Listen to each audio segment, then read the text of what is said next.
अच्छा, आप अभी घर के अंदर गई थी, आपने स्मिता जी को बोला कि अपनी बिकनी पहनो, बिकनी हाँ। पहनो। आंटी, ऐसा क्या आपके दिमाग में आइडिया आया था जो आपने ये बात रखी सामने, वो भी नेशनल टेलीविजन पे ये बात हा आपने हा बोली? हा हा अरे पप्पी दे पारूला सुरुवातीला हाँ, तूच पप्पी, बोलस जी त्यात ती बिकनी पेनली नव्हती. जी जी जी.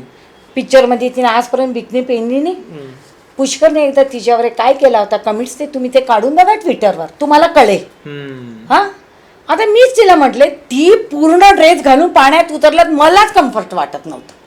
मी म्हटलं ती केव्हाही नॅशनल स्विमर आहे जी ती नेहमी टू पीसवर जाती. जी. मग इथे काय अगदी काय एवढा टी शर्ट आणि शर्ट घालून जायचं. म्हटलं तू कम्फर्ट नसताना पाण्यात मग कशा करता ही अठ्ठास. आज तुम्हीच म्हटला तिने ती कोणती शर्मिष्ठा जी, 32 वर्षांनी 32. पहिल्यांदा तिने उतरली बिकनी घालून. जी जी. बरोबर. बरोबर बरोबर. आयुष्यात पहिल्यांदा घातली होती बिग बॉस मध्ये. मग म्हटलं हे काय हे चाललंय तुझं. म्हटलं तू कम्फर्ट आहे जी तर मग तुला स्विमिंग करताना मलाच बघवे ना जी. टी शर्टवर. मीच माझ्या स्टुडंटला म्हणतो टी शर्ट घालायचं नाही, स्विमिंग कॉस्ट्यूम घालून उतरा.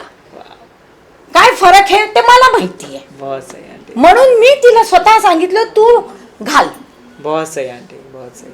मग ती कम्फर्ट नाहीये तिच्यावर इतकं सगळे तुम्ही टॉन्ट मारता. पुष्करचं टॉन्ट काढून बघा तुम्हालाच कळेल. हम्म.